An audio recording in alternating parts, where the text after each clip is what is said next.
कहानियाँ। दुष्ट ठग। विजयनगर में राजा विजय प्रताप सिंह का राज्य था। राजा बड़ा ही न्यायी व पराक्रमी था।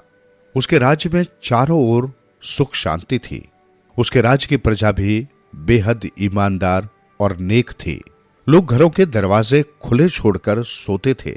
मगर अचानक ही एक दिन उसकी राजधानी में एक ठग आ गया। उसने सीधे सादे और ईमानदार लोगों को ठगा और गायब हो गया। लोगों ने कोतवाल से शिकायत की।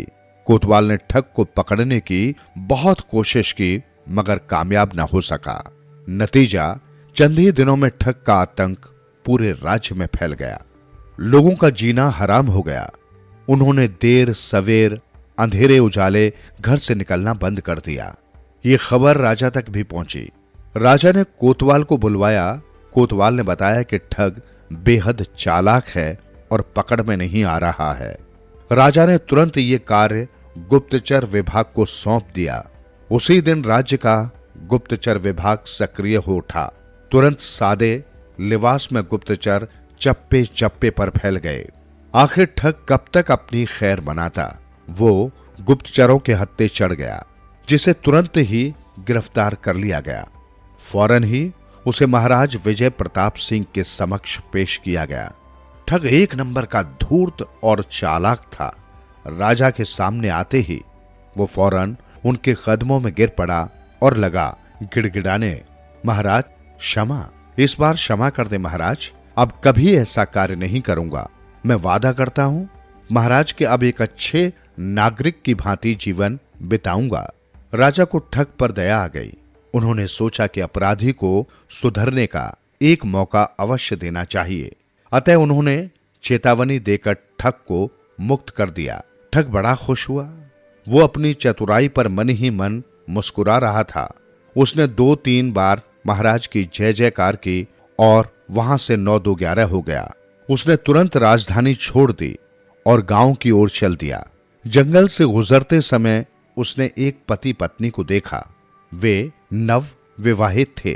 पत्नी गहनों से लदी हुई थी। गहने देखकर उसे लालच आ गया। उसने सोचा कि अगर ये सभी गहने मुझे मिल जाएं तो जिंदगी आराम से गुजर जाएगी।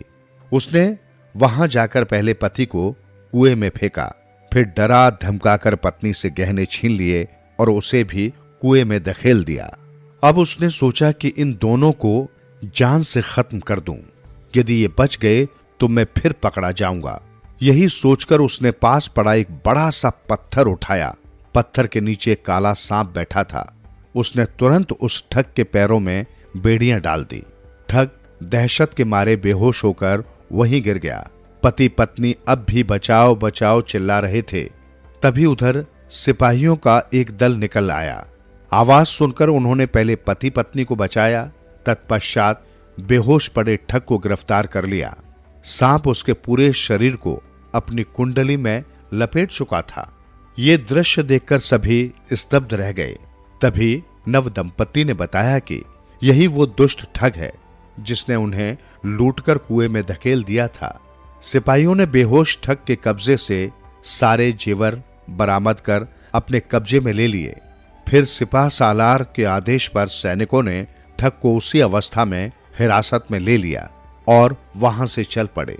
जब ठग को होश आया तो उसने अपने आप को राज दरबार में पाया।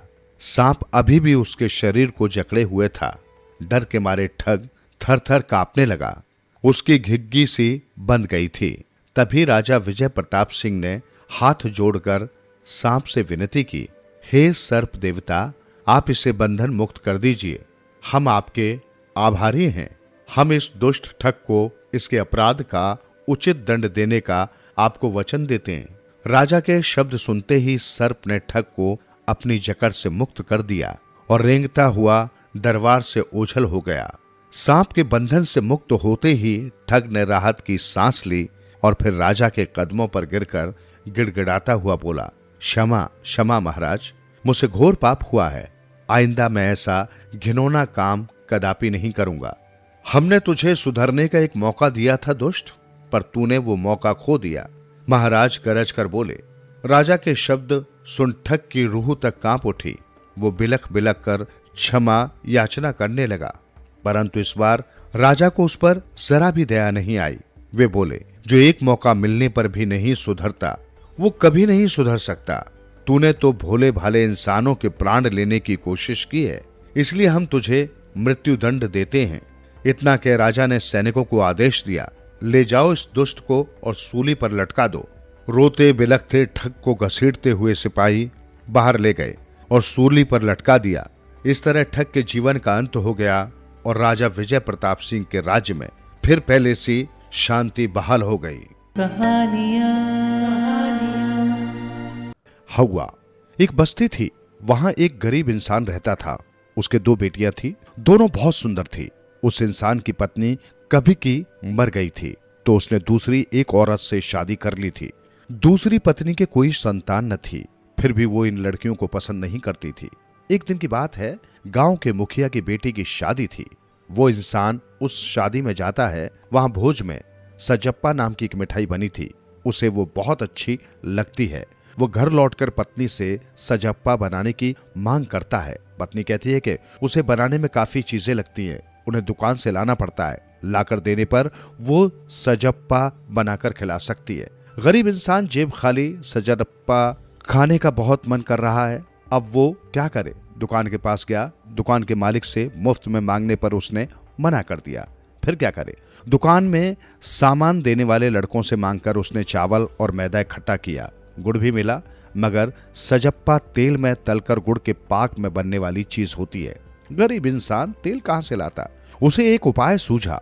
वो दुकान में गया। दुकान में डिब्बों का मुंह काटकर तेल भरकर रखा था। उस इंसान की पीठ पर एक गमछा था। उस गमछे से उसने अपने सिर पर साफा बांध लिया और सामने खड़े होकर तेल का भाव पूछने लगा। तभी एक दूसरा ग्राहक भी आया। दुकानदार उस पर ध्यान देने लगा। तभी इस इंसान ने अपना साफा तेल के डब्बे में गिरा दिया। दुकानदार जैसे ही उसकी तरफ मुड़ा, उसने दुकानदार को गाली देना शुरू कर दिया और कहा, तेल का डिब्बा एक तरफ रखा जाता है, सामने थोड़े ही रखते हैं। अब मेरा गमछा खराब हो गया। उसकी गालियां सुनकर दुकानदार वास्तव में डर गया, माफी मांगने लगा। फिर वो इंसान घर लौटकर आया। आकर अपने गमछे को निचोड़ा तो उसमें से करीब 1 सेर तेल निकला। उस तेल में तलकर सजप्पा को गुड़ के पाक में डाला। सजप्पा बन गया। अब सजप्पा को खाने की बारी थी। वो दूसरी पत्नी सौतेली माँ थी उन लड़कियों की। उनकी आंख बचाकर उसे उन दोनों को सजप्पा खाना था, तो उसने क्या किया? रसोई घर का दरवाजा बंद कर अपने मियाँ को परोसकर खुद भी खाने लगी। लड़कियों को सजप्पा की गंध मिली तो वे सौतेली माँ से मांगने लगी। उस सौतेली माँ ने विवश होकर दोनों को एक एक टुकड़ा खिला दिया। अगली सुबह फिर वही हुआ जो सौतेली माँ ने किसी तरह इन लड़कियों से पिंड छुड़ाना चाहा। किसी तरह अपने पति को मनाकर रात को सोते वक्त उन दोनों लड़कियों को उठाकर जंगल छोड़ आई। दोनों जंगल में रहती हैं ये सोचकर कि माँ बाप दोनों ने उनके साथ धोखा किया। वे जंगल में चलती जाती हैं। तभी छोटी लड़की को प्यास लगती है। आगे एक पग भी चलना मुश्किल हो जाता है। वो वहीं बैठ जाती है। बड़ी लड़की चिंता और घबराहट में चारों तरफ देखती है। तब उसे थोड़ी दूर पर एक मकान दिखाई देता है।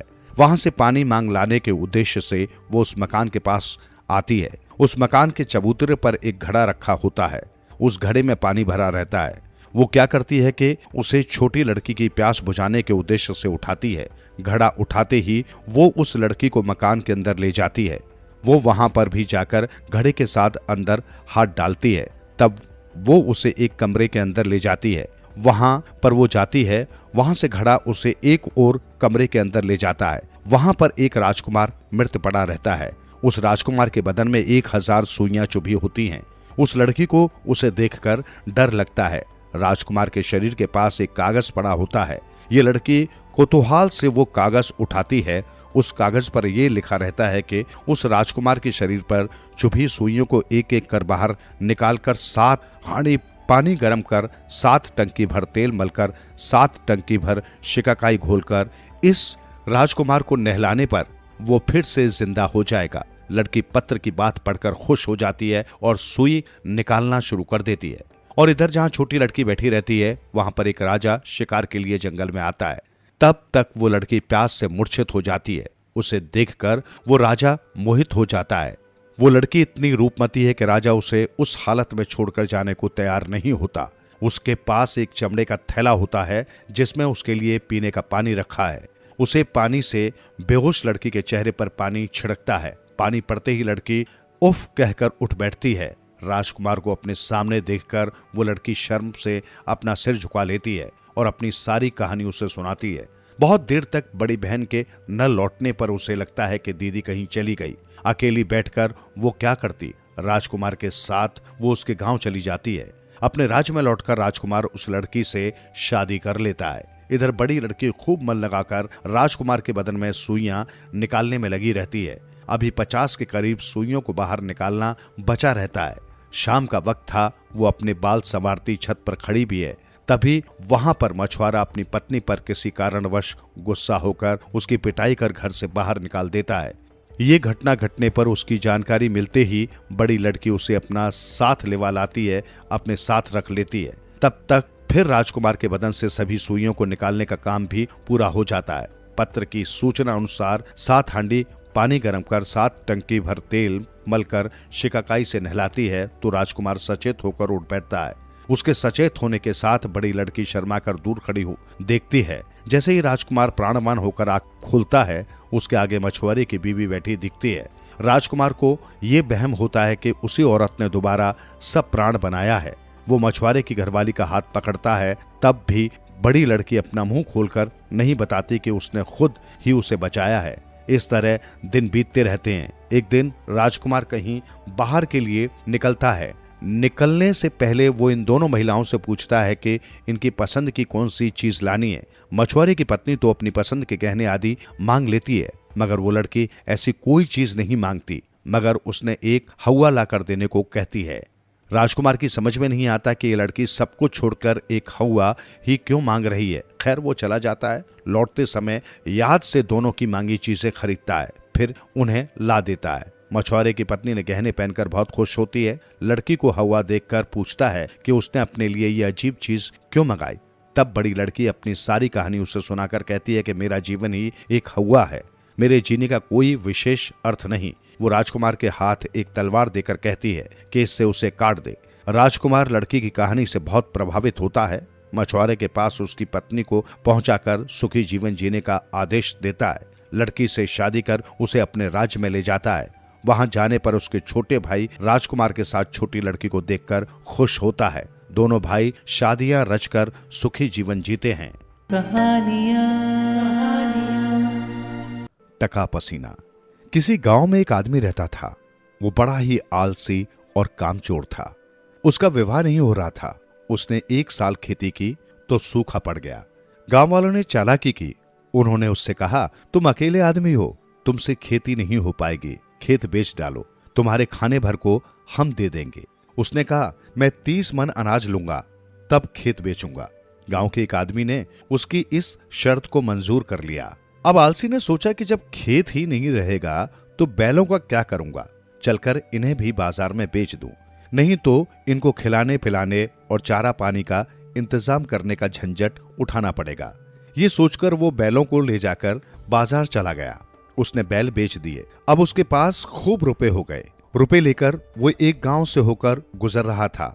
उसी गांव की एक स्त्री अपने पति के लिए रोटी लेकर खेत पर जा रही थी। वो उसके आगे आगे चल रहा था। रास्ते में वो 1-1 रुपया गिराता चल रहा था। उस स्त्री ने सोचा कि इस तरह तो इस बेचारे का सारा पैसा गिर जाएगा। इसे पता नहीं कि रुपए गिर रहे हैं, इसे बताना चाहिए।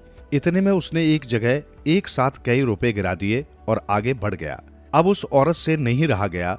उसने रुपए बटोर लिए और उसे पुकारने लगी, अरे राहगीर, तुम्हारे रुपए गिर रहे हैं, ये ले लो। लेकिन जब उसने कोई जवाब नहीं दिया तब वो और जोर से पुकारने लगी। 3-4 बार पुकारे जाने पर वो खींचकर बोला, क्या बात है, तुम क्या चाहती हो? वो बोली, अरे वाह, हम तो तुम्हारा नुकसान बचाने के लिए पुकार रहे हैं और तुम उल्टे धौंस जमा रहे हो। वो बिगड़कर बोला, बड़ी आई मेरा नुकसान बचाने वाली, मेरा कितना बड़ा नुकसान कर दिया, तुम्हें क्या पता। मुझे 6 महीने बाद पसीना आता है और गिरते ही टका रुपया बन जाता है। अभी तो गिरना शुरू हुआ ही था कि तुमने टोक दिया और वो गिरना बंद हो गया। ये सुनकर उस स्त्री को बड़ा आश्चर्य हुआ। उसने पूछा, तब तो तुम बड़े मालदार आदमी होगे? वो बोला, और नहीं तो क्या, 4-4 महल हैं, नौकर चाकर, धन दौलत किसी चीज की कमी नहीं है। वो स्त्री बोली, मुझे भी अपने साथ ले चलो। वो ऊपर से दिखाने के लिए बोला, नहीं नहीं, मैं नहीं ले जाऊंगा। तब वो स्त्री हाथ जोड़कर अनुनय करने लगी। इस पर वो बोला, ठीक है, नहीं मान रही हो तो चलो, लेकिन मेरे पीछे पीछे आते समय 2 खेत का फासला छोड़कर चलना, नहीं तो तुम मुझे पिटवा दोगी। वो खुश होकर बोली, ठीक है, जैसा तुम कहोगे वैसा ही करूंगी। उस स्त्री को लेकर वो अपने घर पहुंचा और उसे झोंपड़ी में बैठा दिया। स्त्री ने पूछा, तुम्हारी हवेली और नौकर चाकर सब कहाँ हैं? उसने उत्तर दिया, मैं चोरों के डर से वहां नहीं रहता। ये बगल में जो हवेली है मेरी ही है, मैंने उसे किराए पर उठा दिया है। वो बेचारी कुछ कुछ समझ तो गई, पर अब कर भी क्या सकती थी। अब तो वो मजबूर थी। जब तक बैलों का रुपया था तब तक तो घर का खर्चा चलता रहा। वो कुछ काम धाम तो करता नहीं था। अब वो स्त्री स्वयं मेहनत मजदूरी करके और मांग कर किसी तरह रोटी जुटाने लगी। इस पर भी वो आदमी कहता था, मैं 5 रोटी से कम नहीं खाऊंगा, कम दोगी तो मर जाऊंगा। अब वो बेचारी चिंता में सूख कर कांटा हो गई। एक दिन जब एक पड़ोसन उससे पूछने लगी कि क्या तुम्हें कोई बीमारी लग गई है, तो उसने अपनी पूरी राम कहानी कह डाली। उसने पड़ोसन को बता दिया कि काम धाम तो कुछ करता नहीं और कहता है, मुझे 5 रोटी से कम दोगी तो मर जाऊंगा। ये सुनकर पड़ोसन ने कहा, अच्छा एक काम करो, पहले 4 रोटी दो, फिर दूसरे दिन 3, फिर 2, फिर 1 देने लगो। इस पर जब वो कहे कि मर जाऊंगा तब कह दो कि जाओ मर जाओ। उस स्त्री ने ऐसा ही किया। 4 रोटी परसों, देखते ही वो चिल्लाया, मैं मर जाऊंगा। उसने कहा, ठीक है मर जाओ, और उठाकर रोटी रख दी। शाम को फिर 3 ही रोटी परोसी तो वो फिर वैसे ही बोला। उसने 3 रोटी उठाकर रख दी। दूसरे दिन 2 रोटी, देखते ही वो नाटक करके लंबी लंबी सांसें भरने लगा। स्त्री गांव वालों को बुलाकर ले आई और कहा कि मेरा आदमी मर रहा है। जब सब लोग आए तो उस आदमी ने अपनी सांस बंद कर ली। गांव वालों ने देखा और कहा कि ये तो मर गया है। अब सब लोग उसे अर्थी पर बांधकर शमशान घाट की तरफ लेकर चल पड़े। शमशान घाट पर वो स्त्री बोली, ये मरते समय कह गए थे कि जो मेरा दाह संस्कार करेगा उसका नाश हो जाएगा। ये सुनकर गांव वाले उसे वहीं छोड़कर लौट गए। वो स्त्री भी ये सोचकर घर लौट आई कि लाओ 5 रोटी लेकर चलूं, क्या पता 5 रोटी मिलते ही उठ जाए। उधर शमशान घाट पर उसी समय 5 चोर आए। उन्होंने देखा कि एक मुर्दा पड़ा है। एक चोर बोला कि बड़ा अशुभ हो गया। दूसरा बोला कि चलो इसका दाह संस्कार कर दिया जाए। तीसरा बोला कि दाह संस्कार करने पर फिर क्रियाक्रम भी करना पड़ेगा। चौथा बोला कि ठीक है, आओ चलें, बाजार से इसके क्रियाक्रम का सब सामान ले आएं। पांचवा बोला कि ठीक है, चलो इसी बहाने कुछ पुण्य का काम हो जाएगा। वे पांचों बाजार चले गए। बाजार से चोर 5 कनस्तर घी, 5 बोरा चावल, 5 बोरा गेहूं, 5 बोरा गुड़ आदि लेकर आ गए और सोचने लगे कि अब चिता में आग लगा दी जाए। उसी समय वो स्त्री भी वहां पहुंच गई। चोरों को वहां देखकर वो एक पेड़ पर चढ़ गई और बोली, अरे सुनो, 5 ले आई हूं, उठकर खा लो।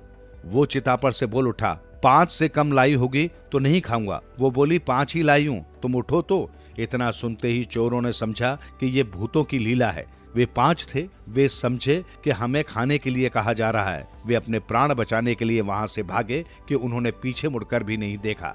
अब वो स्त्री से बोला, पेड़ से नीचे उतर आओ और सारा सामान उठाकर ले चलो। बहुत दिनों के बाद कुछ पसीना टपका है। सब सामान घर लाकर दोनों फिर मौज से रहने लगे। विचित्र गाय। सैकड़ों वर्ष पूर्व पांडिचेरी में उझवर कराई एक धनिकों का गांव था। सबसे धनी व्यक्ति गांव का प्रधान चुना जाता था। तब गांव का प्रधान इतना धनी था कि वो सोने की पादुका पहनता था। उसके पास भूमि एवं पशुओं की देखभाल करने के लिए 1000 नौकर थे। लगभग 1 दर्जन नौकर हर समय उसकी आज्ञा पालन करने के लिए तत्पर रहते थे। ग्वाले और गडरिये सुबह सवेरे ही उसके पशुओं को चराने के लिए समीप के जंगल में ले जाते थे और सांझ पड़ने पर उन्हें उनके ठिकानों पर लौट आते थे। गोधूली से पूर्व हर गाय का दूध दुह लिया जाता था। गांव का प्रधान स्वयं इस काम का निरीक्षण करता था। गांव का प्रधान एक गाय को दिल से चाहता था। वो काले रंग की थी और उसके 12 सिंगे जैसे छोटे छोटे सींग थे। वो स्थूल व लंबी थी। वो किसी भी अच्छी नस्ल की गाय से अधिक दूध देती थी। एक दिन जब गांव के प्रधान को बताया गया कि काली गाय का थन सिकुड़ गया है और उसमें से एक बूंद दूध भी नहीं निकला, तो उसके आश्चर्य की सीमा न रही। प्रधान ने ग्वालों से पूछताछ की, किंतु सभी ने प्राय एक ही उत्तर दिया कि दोपहर तक उन्होंने गाय के थनों को दूध से भरा हुआ देखा था। पशु चिकित्सक की राय ली गई। 1 सप्ताह बीत गया था। काली गाय ने एक बूंद दूध भी नहीं दिया था। पूरी जांच पड़ताल के बाद चिकित्सक ने बताया कि गाय बिल्कुल ठीक है। गांव के प्रधान को संदेह हुआ। एक दिन सवेरे ग्वाले जब पशुओं को जंगल की ओर ले जाने लगे तो प्रधान उनके पीछे पीछे गया और चुपके से एक पेड़ की ऊंची डाल पर जमकर बैठ गया। वहां से उसे जंगल का पूरा दृश्य दिखाई देता था। उसने झुंड में काली गाय को पहचान लिया और उस पर नजर जमाए रहा।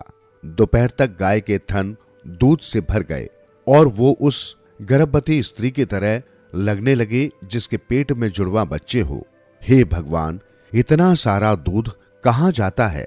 वो आश्चर्य से बुदबुदाया। जब सूर्य आकाश के बीचों बीच था तो काली गाय एक विशेष दिशा की ओर भागी। प्रधान की नजरें भी उसी ओर लगी रही। गाय एक घनी झाड़ी के पास रुक गई। वो एक बुत की भांति खड़ी हो गई और उसके थनों से अपने आप दूध बहने लगा। आश्चर्यचकित प्रधान पेड़ से नीचे उतरा और धीरे धीरे झाड़ी की ओर बढ़ने लगा। झाड़ी में खड़ी काली गाय देखकर उसे बड़ा सदमा पहुंचा। उसके थन वाल्मीकि चींटी का घर के ऊपर से जो थोड़ा थोड़ा बेल बूटों से ढका था। वाल्मीकि के ऊपर दूध की धार लगातार बह रही थी। उसे दूध के व्यर्थ होने की बात तो मालूम हो गई, किंतु रहस्य ज्यों का त्यों बना रहा। थोड़ी दूरी पर ग्वाले चौरस खेल रहे थे। प्रधान उन्हीं के पास भागा भागा गया। जब उन्होंने अपने स्वामी को आते देखा तो वे आदर के साथ खड़े हो गए। मेरे साथ आओ, प्रधान ने चिल्लाकर कहा और वे उसके साथ साथ झाड़ी की ओर चल दिए। गाय को देखकर वो भी मूक हो गए। अपने इर्द गिर्द इकट्ठे आदमियों की आहट सुने बगैर गाय ने दूध की अंतिम बूंद तक बहा दी और उसके थन सिकुड़ गए। गाय पुनः वहां से चरने के लिए चली गई। वहां जरूर कोई सांप होगा, एक सीधे साधे ग्वाले ने कहा। किंतु मुझे ये बात समझ नहीं आई कि गाय किसी जहरीले सांप को दूध क्यों पिलाएगी। दूसरे ने कहा, बिल्कुल ठीक। प्रधान ने विश्वास के साथ कहा, हमें देखना चाहिए वाल्मीकि के अंदर क्या है। ग्वाले जैसे ही आदेश की प्रतीक्षा कर रहे थे, उन्होंने वाल्मीकि को खोदना शुरू कर दिया। वहां पर कोई सांप नहीं था, अलबत्ता उन्होंने एक पत्थर पर चोट की। बड़ी सावधानी से धीरे धीरे हाथों से मिट्टी हटाई और एक बड़ा सा पत्थर निकला। वो शिवलिंग था। प्रधान और ग्वालों ने साष्टांग प्रणाम किया और गांव के लोगों को शिवलिंग के प्रकट होने और काली गाय के विचित्र व्यवहार के बारे में बताने के लिए चल दिए। जल्दी नए प्रकट हुए शिवलिंग के लिए एक भव्य मंदिर का निर्माण हुआ। गाय ने आदर पूर्वक देखा और अभिषेक के लिए दूध की धारा बहना जारी रखा। मखमली चप्पल। शहनाज बेगम अपने गरीब माता पिता की आखिरी संतान थी। उसके 6 भाई बहन थे जो उससे बड़े थे। उसके माता पिता ने उसके सभी भाई बहनों का विवाह कर दिया था। शहनाज का पिता अक्सर बीमार रहने लगा था। वो चाहता था कि उसके जीते जी शहनाज का विवाह हो जाए। हालांकि अभी उसके खेलने कूदने की उम्र थी। वो अभी केवल 19 वर्ष की थी, परंतु उसके माता पिता को उसके विवाह करने की जल्दी थी। तभी किसी ने एक धनी निसंतान बूढ़े के बारे में शहनाज के पिता को बताया, जो अक्सर बीमार रहता था परंतु विवाह करना चाहता था। शहनाज के पिता ने सोचा कि बूढ़ा जैसा भी है उसी से विवाह कर देना ठीक है। वो कम से कम अमीर तो बहुत है, वहां उसकी बेटी को खूब आराम चैन मिलेगा। शहनाज बेगम की उम्र 19 वर्ष पूरी होने से पहले बूढ़े व्यक्ति से विवाह हो गया। बूढ़ा अनीसुद्दीन शहनाज की हर इच्छा पूरी करता था, परंतु अपनी बीमारी के कारण उसे कहीं बाहर नहीं ले जा पाता था। शहनाज को ऊंची एड़ी के सैंडल पहनना बहुत अच्छा लगता था। इस कारण वो जिधर से निकलती उधर से ठक ठक की आवाज सुनाई देती। अक्सर अनीसुद्दीन शहनाज के सैंडल की आवाज से ही अंदाज लगाता था कि वो किधर है और क्या कर रही है। शहनाज अपने बीमार पति की हरदम सेवा करती रहती थी और समय से दवा दूध आदि दिया करती थी। धीरे धीरे बूढ़ा अनीस स्वस्थ होने लगा। पति पत्नी अक्सर घर के नौकर नौकरानियों की प्रशंसा करते रहते थे। अनीस को नौकरों का आपस में अधिक हंसना बोलना पसंद नहीं था। वो अपने नौकरों की अड़ोस पड़ोस के नौकरों से दोस्ती भी पसंद नहीं करता था। उसी की आदत के मुताबिक सभी नौकर हरदम चुपचाप रहते थे और अपने अपने काम में लगे रहते थे। शहनाज हमेशा अपने बावर्ची की तारीफ किया करती थी। वो कहती थी कि ये सदैव समय पर स्वादिष्ट भोजन तैयार करता है। उसने आज तक उस जैसा बावर्ची नहीं देखा जो काम में खूब चुस्त हो और मालिक का वफादार भी हो। अब अक्सर बूढ़ा अनीस घर के बाहर सैर करने भी जाने लगा था। एक दिन उसने शहनाज से कहा, आज तक तुम मेरी सेवा करती रही हो, कल मैं तुम्हें शहर की सबसे खूबसूरत इमारत की सैर करवाऊंगा। वो इमारत मेरे मित्र नवाब साहब की है।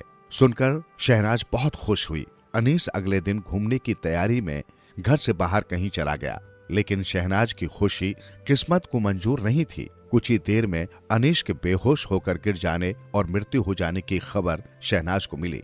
उसे अपने कानों पर यकीन नहीं हुआ। शहनाज हरदम चुप और उदास रहने लगी। उसने अपने जीवन में पति की सेवा और घर के कामकाज के अलावा कोई खुशी नहीं देखी थी। इस कारण वो दूसरा विवाह करने की सोच भी नहीं सकती थी। इसी तरह महीनों और फिर 3 बरस गुजर गए। शहनाज के माता पिता ने बहुत समझाया कि वो दूसरा विवाह कर ले, परंतु वो इसके लिए तैयार नहीं हुई। वो अनीस की हवेली में चुपचाप उदास सी अकेली रहती थी।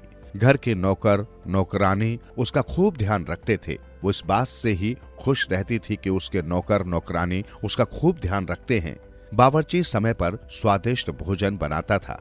इसी प्रकार उसकी जिंदगी गुजर रही थी। एक दिन घर में सीढ़ियां उतरते वक्त शहनाज का पैर अचानक मुड़ गया। वो सीढ़ियों से गिरते गिरते बची, परंतु उसके पैर में मोच आ गई। उसका घर में चलना फिरना भी बंद हो गया। वैद्य जी को बुलाया गया। वैद्य जी ने सलाह दी कि जब तक शहनाज के पैर की मोच ठीक नहीं हो जाती, उसे पूरी तरह आराम करना चाहिए। उसे पांव में ऊंची एड़ी के सैंडल बिल्कुल नहीं पहनने चाहिए और नरम मखमली चप्पलों को पैरों में पहनना चाहिए। शहनाज हरदम बिस्तर पर लेटी रहती थी। उसका भोजन हर वक्त बिस्तर पर ही पहुंचा दिया जाता था। नौकरानियां पैर की मालिश व दवाइयां देती थी। एक सप्ताह में उसका पैर कुछ ठीक होने लगा और वो थोड़ा बहुत चलने फिरने लगी। वैद्य जी की हिदायत के अनुसार वो नरम मखमली चप्पल पहनने लगी। इन चप्पलों के कारण उसकी ठक ठक की आवाज बंद हो गई। एक दिन दोपहर को वो अचानक रसोई में गई तो देखकर आश्चर्य में पड़ गई कि उसका बावर्ची पड़ोस के नौकर से हंस हंस कर बातें कर रहा था। शहनाज थोड़ा छिपकर खड़ी हो गई। उसने देखा कि कुछ ही देर में पड़ोस का नौकर भगोना भर चीनी और घी उसके यहाँ से लेकर चला गया। शहनाज को रसोई की खाद्य सामग्री जल्दी खत्म होने का राज समझ में आने लगा। उसे मन ही मन बावर्ची पर क्रोध आने लगा। वो सोचने लगी कि ये बेकार ही बावर्ची को इतना ईमानदार और वफादार समझती रही। वो बड़ी परेशान सी रहने लगी। एक दिन शाम के वक्त शहनाज का मन हुआ कि वो आंगन में चहलकदमी करे और वो उठकर आंगन में आ गई। तभी उसे एक कमरे में कुछ बातें करने की आहट महसूस हुई। शहनाज ने छेद से झांक कर देखा। अंदर का दृश्य देखकर उसे लगा कि जैसे उसके दिल की धड़कन थम गई हो। उसे सहसा अपनी आंखों पर यकीन ही नहीं हुआ। कमरे के अंदर एक नौकर खूब सजा सवरा कुर्सी पर बैठा था और एक नौकरानी शहनाज के कपड़े पहनकर नौकर के बालों में उंगलियां फिरा रही थी। वो बड़ी मुश्किल से अपने बिस्तर तक पहुंची और अपने सैंडल पहनकर आंगन तक आई। उसने देखा सभी नौकर चाकर अपने काम में लगे थे। उसे यूं महसूस हुआ कि वो चक्कर खाकर गिर जाएगी। अब उसे ये समझ में आने लगा कि उन्हें मखमली चप्पलों के कारण किसी को उसके आने की खबर नहीं लगती थी। अब शहनाज को अपने नौकर नौकरानियों और बावर्ची पर हर वक्त क्रोध आने लगा, जिससे उसकी तबीयत खराब रहने लगी। वो उन नौकरों को नौकरी से निकालकर उनकी नाराजगी से दुश्मनी बोल नहीं लेना चाहती थी। उसकी समझ में नहीं आ रहा था कि इन बेईमान नौकर नौकरानियों से कैसे निपटे। नए नौकरों पर भी आसानी से भरोसा नहीं किया जा सकता था। उसने एक योजना बनाई और अपनी हवेली बेच देने का फैसला किया। अगले दिन एक बड़े जमींदार को बुलाकर उसने हवेली बेच दी और वो शहर छोड़कर कहीं दूर गांव में चैन की जिंदगी बिताने चली गई। ये कहानी है जीवन बदलने वाली। एक दंपति दीपावली की खरीदारी करने को हड़बड़ी में था। पति ने पत्नी से कहा, जल्दी करो, मेरे पास टाइम नहीं है, कहकर कमरे से बाहर निकल गया। तभी बाहर लॉन में बैठी मां पर उसकी नजर पड़ी। कुछ सोचते हुए वापस कमरे में आया और अपनी पत्नी से बोला, शालू, तुमने मां से भी पूछा कि उनको दिवाली पर क्या चाहिए? शालिनी बोली, नहीं पूछा। अब उनको इस उम्र में क्या चाहिए होगा यार। 2 वक्त की रोटी और 2 जोड़ी कपड़े। इसमें पूछने वाली क्या बात है? ये बात नहीं है शालू। माँ पहली बार दिवाली पर हमारे घर में रुकी हुई हैं, वरना तो हर बार गांव में ही रहती हैं, तो औपचारिकता के लिए पूछ लेती। अरे इतना ही माँ पर प्यार उमड़ रहा है तो खुद क्यों नहीं पूछ लेते? झल्ला कर चीखी थी शालू और कंधे पर हैंडबैग लटकाते हुए तेजी से बाहर निकल गई। सूरज माँ के पास जाकर बोला, माँ हम लोग दिवाली की खरीदारी के लिए बाजार जा रहे हैं, आपको कुछ चाहिए तो? माँ बीच में ही बोल पड़ी, मुझे कुछ नहीं चाहिए बेटा। सोच लो माँ, अगर कुछ चाहिए तो बता दीजिए। सूरज के बहुत जोर देने पर माँ बोली, ठीक है तुम रुको, मैं लिख कर देती हूँ। तुम्हें और बहू को बहुत खरीदारी करनी है, कहीं भूल न जाओ। कहकर सूरज की माँ अपने कमरे में चली गई। कुछ देर बाद बाहर आई और लिस्ट सूरज को थमा दी। सूरज ड्राइविंग सीट पर बैठते हुए बोला, देखा शालू, माँ को भी कुछ चाहिए था पर बोल नहीं रही थी। मेरे जिद करने पर लिस्ट बना कर दी है। इंसान जब तक जिंदा रहता है रोटी और कपड़े के अलावा भी बहुत कुछ चाहिए होता है। अच्छा बाबा ठीक है, पर पहले मैं अपनी जरूरत का सारा सामान लूंगी, बाद में अपनी माँ की लिस्ट देखते रहना। कहकर शालिनी कार से बाहर निकल गई। पूरी खरीदारी करने के बाद शालिनी बोली, अब मैं बहुत थक गई हूँ, मैं कार में एसी चालू करके बैठती हूँ, आप अपनी माँ का सामान देख लो। अरे शालू तुम भी रुको, फिर साथ चलते हैं, मुझे भी जल्दी है, देखता हूँ माँ ने इस दिवाली पर क्या मंगाया है। कहकर माँ की लिखी पर्ची जेब से निकालता है। बाप रे, इतनी लंबी लिस्ट, पता नहीं क्या क्या मंगवाया होगा।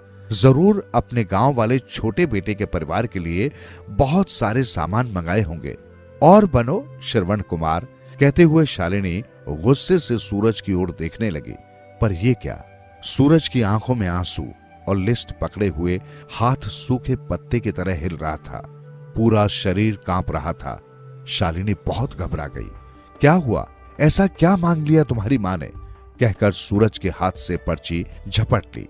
हैरान थी शालिनी भी। इतनी बड़ी पर्ची में बस चंद शब्द ही लिखे थे।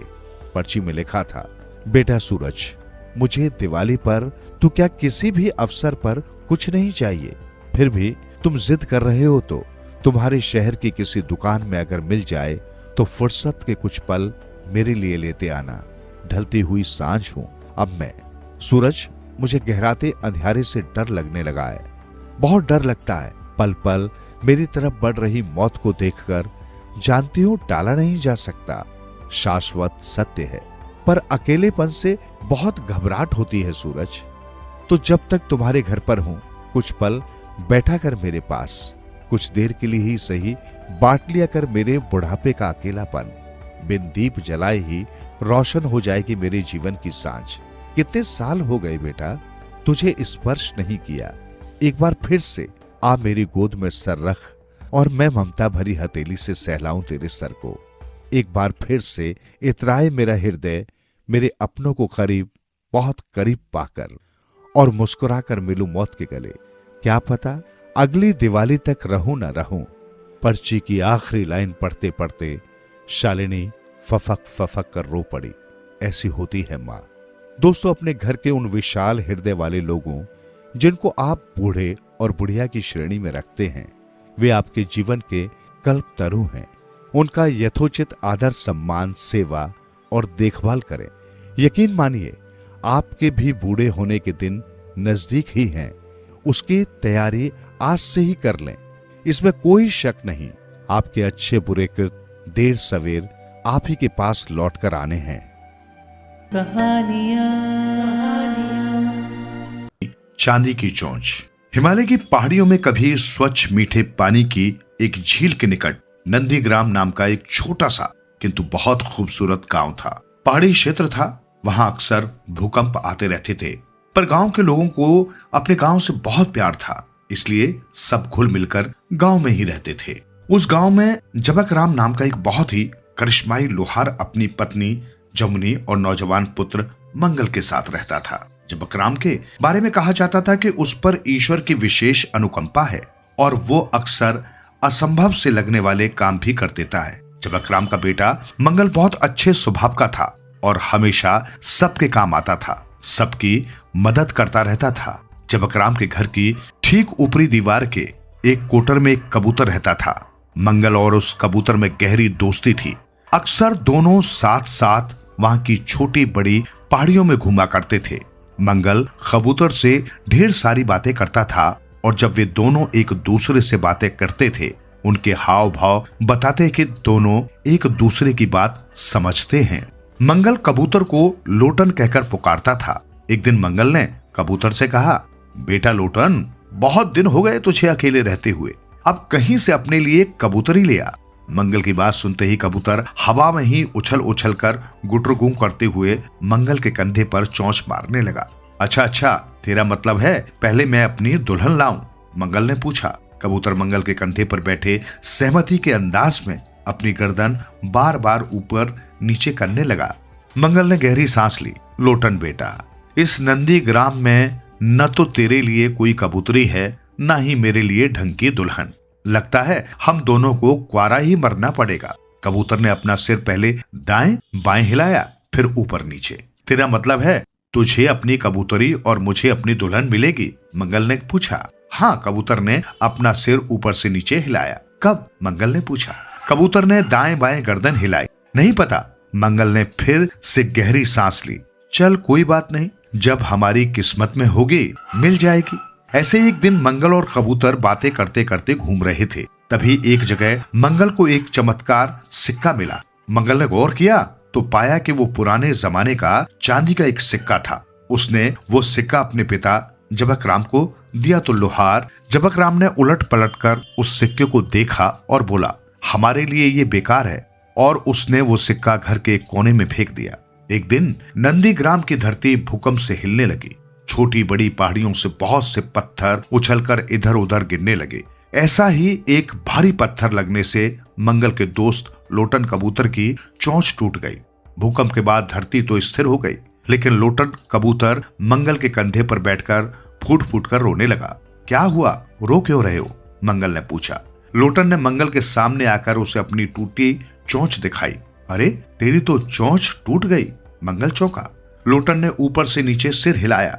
अब तो तू ठीक से खाना भी नहीं खा सकेगा। मंगल उदास होकर बोला तो लोटन ने फिर से सिर ऊपर से नीचे हिलाया। नहीं, ऐसा नहीं होगा।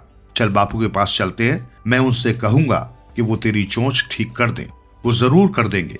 उन्हें आस पास ही नहीं, दूर दूर के गांव में भी लोग करिश्माई लोहार कहते हैं, मंगल ने कहा। हथौड़े से लोहा पीटते जबकराम के पास पहुंचकर मंगल उससे बोला, बापू, अपने लोटन की चोंच टूट गई है, आप इसकी चोंच बना दो। पागल हुआ है? जबकराम क्या कबूतरों की चोंच बनाने के लिए बैठा है? जा किसी वैद्य को दिखा इसकी चोंच, मुझे बहुत काम है। जबकराम ने मंगल को फटकारा। बापू, चोंच टूट जाने से लोटन कुछ भी ठीक से नहीं खा सकता। मैंने फैसला किया है कि जब तक लोटन की चोंच ठीक नहीं होती मैं भी कुछ नहीं खाऊंगा। मंगल उदास होकर बोला। क्या? हथौड़े से लोहा पीटते जबकराम का हाथ रुक गया। उसका इकलौता और लाडला बेटा खाना नहीं खाएगा तो उसकी माँ जमुनी भी खाना नहीं खाएगी, और वो भी भला कैसे पेट भर पाएगा? अच्छा, ला इधर। जबकराम ने मंगल से लोटन को पास लेकर आने को कहा। मंगल लोटन कबूतर को जबकराम के पास लाया तो उसकी टूटी चोंच देखकर वो बोला, अगर किसी धातु का छोटा सा टुकड़ा मिल जाए तो मैं लोटन की चोंच ठीक करने की कोशिश कर सकता हूँ। मंगल को तुरंत चांदी का सिक्का याद आया जो उसके बापू ने यूं ही घर में फेंक दिया। कुछ ही पलों में मंगल ने घर से चांदी का वो सिक्का ढूंढ निकाला और जबकराम को देते हुए बोला, इससे काम चला लो बापू। जबकराम तो करिश्माई लोहार था। उसने चांदी के उस सिक्के को चोंच का आकार देकर लोटन की चोंच पर फिट कर दिया, पर अब उसकी चोंच चमकने लगी। ये देख मंगल ने लोटन से कहा, लोटन प्यारे, जबरदस्त जम रहा है तू। ये चोंच तो तेरी वाली चोंच से बहुत बढ़िया और शानदार है। अब तू बता तुझे कैसा लग रहा है? बहुत अच्छा, लोटन ने कहा। मंगल एकदम आश्चर्य से उछल पड़ा। क्या कहा तूने? बहुत अच्छा, लोटन फिर से बोला तो मंगल एक बार फिर उछल पड़ा। हमेशा गुटरगू करके सिर हिलाने वाला लोटन उससे उसी की भाषा में बात कर रहा था। अबे ये क्या, तू तो मेरी तरह बात कर रहा है। मंगल खुशी और आश्चर्य से चीखते हुए बोला तो लोटन ने अपनी गर्दन ऊपर से नीचे हिलाई और बोला, अब मुझे अपनी कबूतरी के पास जाना होगा, बेचारी कब से मेरा इंतजार कर रही है। क्या? मंगल एक बार फिर आश्चर्य से चीखा। तुझे मालूम है तेरी कबूतरी कहाँ है? हाँ, जहाँ तेरी दुल्हन है। लोटन कबूतर ने अपने पंख फड़फड़ा कर उड़ते हुए कहा। आ चल, दोनों अपनी अपनी दुल्हन लाने चलते हैं। पहले अपनी माँ और बापू से तो पूछ लूं, मंगल ने कहा। पूछ ले, लोटन ने कहा। और जब मंगल ने जबकराम और जमुनी से ये कहा कि वो लोटन के साथ अपने लिए दुल्हन ढूंढने के लिए जाना चाहता है, तो जमुनी तो खुशी से उछल पड़ी और बोली, अरे बेटा जल्दी जा, मैं तो जाने कब से एक सुंदर बहू लाने के लिए तरस रही हूँ। और मंगल लोटन कबूतर के साथ एक अनजाने सफर पर निकल पड़ा। कबूतर मंगल के कंधे पर बैठ गया था। मंगल की माँ जमुनी ने रास्ते के लिए देसी घी में तले 5 पराठे दिए और चमड़े की एक मश्क में पास की मीठी झील का पानी भर कर दिया और कहा, 4 पराठे तेरे लिए हैं और 1 लोटन के लिए। रास्ते में कहीं कोई भूखा दिख जाए तो उसे अपने हिस्से में से बेशक कुछ खिला देना, पर लोटन को भूखा मत रखियो। मंगल लोटन कबूतर के साथ सफर पर निकला। थोड़ी दूर जाने पर उसने लोटन से पूछा, लोटन हमने चलना किधर है? किधर मिलेगी तेरी कबूतरी और कहाँ मिलेगी मेरी दुल्हन? यहाँ से हमें नीचे की ओर जाना होगा। 400 कोस चलने के बाद एक जंगल आएगा, वहीं कहीं है मेरी कबूतरी और तुम्हारी दुल्हन, लोटन कबूतर ने कहा। पर लोटन, ये बात तुझे अब कैसे पता चली? मंगल ने पूछा। पहले तो तूने कभी कुछ बताया नहीं। क्या बताऊं? जब से तेरे बापू ने चांदी की चोंच लगाई है, मुझे बहुत सारे ख्याल खुद ब खुद आ रहे हैं और मैं अपनी गुटरगू करना भूला। तुमसे तुम्हारी तरह बात कर रहा हूं, मगर कैसे? मुझे कुछ नहीं पता। 400 कोस का रास्ता तय करने में तो कई दिन लग जाएंगे और अम्मा ने खाना तो एक ही दिन का दिया है। मंगल चिंतित होकर बोला। अरे तो घबरा क्यों रहे हो? लोटन कबूतर बोला। जवान हो, हट्टे कट्टे हो, रास्ते में कुछ भी काम करके पैसा कमा सकते हो, पर मुझे तो अपने बापू के काम लोहारगिरी के अलावा कोई काम आता ही नहीं, मंगल ने कहा। काम भी आ जाएगा, लोटन ने कहा। तभी सामने से एक काली बिल्ली रास्ता काट गई। मंगल ठिठक कर रुक गया। क्या हुआ? लोटन ने पूछा। बिल्ली रास्ता काट गई तो? लोटन ने पूछा। मेरी माँ कहती है बिल्ली का रास्ता काटना अशुभ होता है और काली बिल्ली का रास्ता काटना तो सबसे अशुभ होता है। अब हम तब तक आगे नहीं जा सकते जब तक कोई और इस रास्ते से आगे न निकल जाए। पागल हुए हो? लोटन कबूतर ने मंगल को फटकारा। इस रास्ते पर शाम तक कोई नहीं आने वाला और हमारे पास समय बहुत कम है। देर करोगे तो मेरी कबूतरी मर जाएगी और तुम्हारी दुल्हन से किसी और की शादी हो जाएगी। कहते हुए लोटन कबूतर मंगल के कंधे पर से उड़ान भरकर आगे निकल गया। हड़बड़ाकर मंगल भी उसके पीछे दौड़ा और उन्होंने वो स्थान पार कर लिया जहां से काली बिल्ली ने रास्ता काटा था। लोटन फिर से मंगल के कंधे पर बैठ गया और बोला, अब जरा दौड़ लगाओ, हमें बहुत जल्दी अपनी दुल्हनों के पास पहुंचना है। मंगल दौड़ने लगा। लोटन अब उसके साथ साथ उसी की तेजी से उड़ने लगा था। जिस पगडंडी पर मंगल दौड़ रहा था उसके दोनों ओर घने पेड़ थे। मीलों दौड़ चुकने के बाद अचानक मंगल के कदमों की गति धीमी हो गई। जब उसने देखा दूर खड़ा कोई व्यक्ति उसकी तरफ देखता हुआ हाथ हिला रहा है। उस व्यक्ति के निकट पहुंच मंगल रुक गया। वो एक अधेड़ व्यक्ति था। मंगल के पास आते ही वो बोला, भाई मैं सुलेख चंद घोड़े का व्यापारी हूँ। मैं और मेरा बेटा विवेका चंद सुंदरवन के जंगलों से जंगली घोड़े पकड़कर घोड़े बेचने के लिए नौगढ़ जा रहे थे, किंतु रास्ता भटक गए। हमारे पास जो भी भोजन पानी था सब खत्म हो गया। भूख और प्यास के कारण मेरा बेटा निढाल और कमजोर हो गया है। आगे एक पेड़ की छाया में अपने सभी घोड़ों को बांधकर वहीं बेटे को लिटाकर मैं इधर आया कि शायद कोई आता जाता दिख जाए, और तुम दिख गए। तुम्हारे पास कुछ खाने को और थोड़ा पानी है क्या भाई? है तो सही, लेकिन हमें भी बहुत लंबी यात्रा करनी है। मंगल से पहले लोटन बोल पड़ा, अगर तुम अपना एक घोड़ा हमें दे दोगे तो हम तुम्हें 2 पराठे और थोड़ा सा पानी दे सकते हैं।